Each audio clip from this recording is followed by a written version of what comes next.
Hey everybody, hope you can find this video. I'm going to give it a few seconds here while people sign on. I've been keeping track. Fran had like 28 people. Aurelia had up to like 30. I got to get at least half that many, so I hope you're having a fantastic day.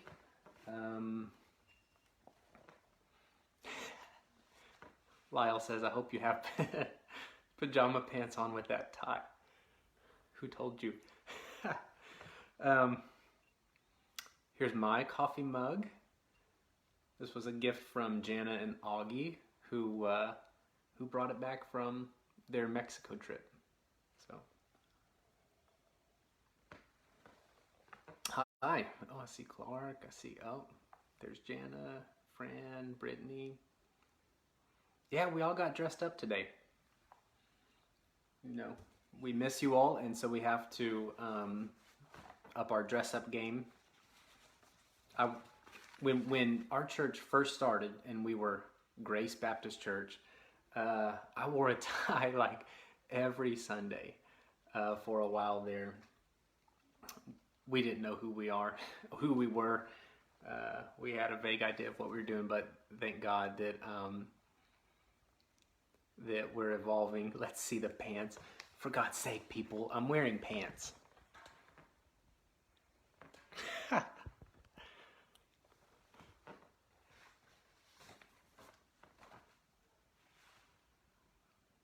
Pants. Okay. Well, here's what I want to do. I see we've got a lot of you on. I want to read a litany, a responsive litany that you'll be joining in for here. And for our responsive litany, I chose the timeless blessings of Jesus from what we call the Sermon on the Mount.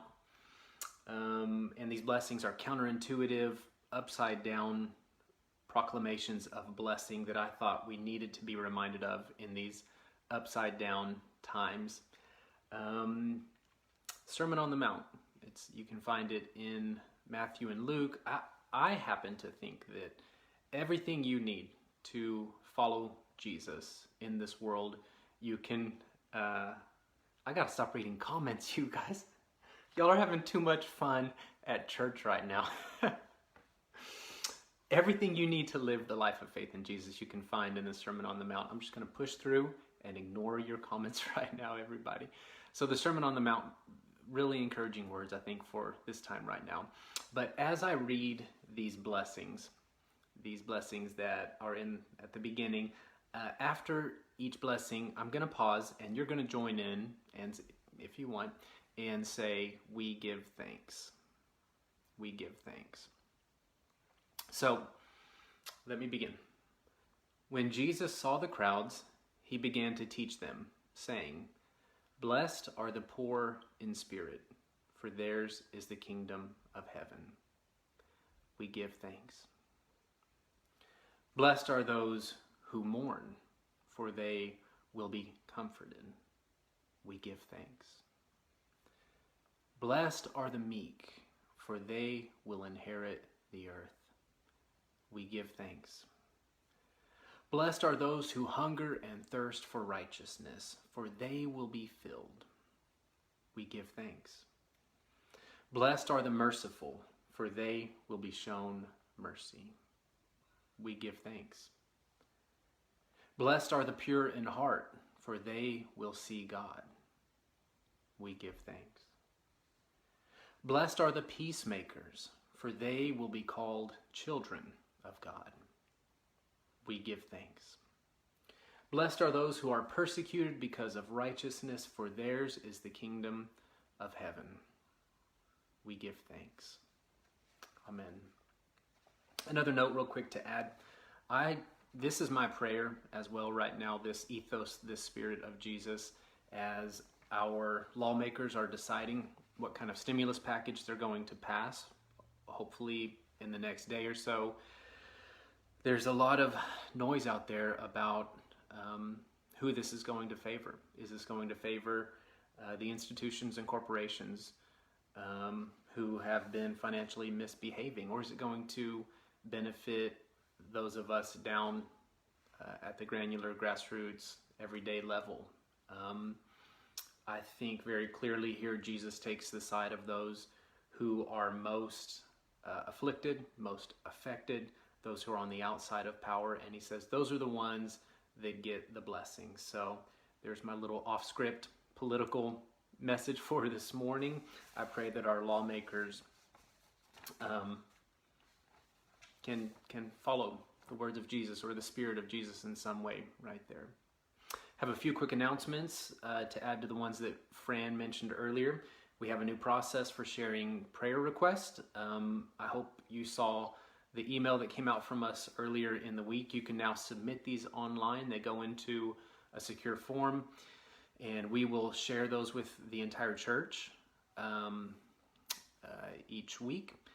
And if you want that to be anonymous, put that into your request that you want it to be anonymous. Otherwise, we're going to be sharing what you put in there. You can also post your prayer request to the comments for these videos as well. Right now, you can put them in here in any of the videos, and we'll make sure those get shared out broadly as well. Secondly, we are very, very encouraged by all of the effort that this community is putting forth to stay connected during this time. I keep saying we're separated, but we don't have to be isolated. And I think this is where we flex our muscles of being connected to one another and showing the world what connection looks like in the spiritual connection that we have to each other. It's been very encouraging to Rayleigh, Fran, and me, so thank you for that, and let's keep doing it. You can join us. We'll resume with our Coffee with the Pastor Monday through Friday, tomorrow morning at 10 a.m., and I'm up tomorrow. And then lastly, Fran, as she mentioned, recorded our benediction song, so find that video. It's on our Facebook Live feed as well, and give yourself the gift of listening to that as many times as you want. And now, benediction. As you return to this time of anxiety, may you renew your relationships with loved ones, with yourself, and with our ever-present God. As you return to this time of dislocation, may you nurture the bonds of connection and solidarity. As you return to this time of disruption, may you find ways to commit your life to the healing and well-being of all. As you return to this time of instability, may you consider what practices of peace you can take up and deepen. And as you return to this time of fear, may you know God's love that casts out our fears of one another, fears of not having enough, and fears of not being enough. Amen. Go in peace, for peace, dear friends. We love you, and we will talk to you soon.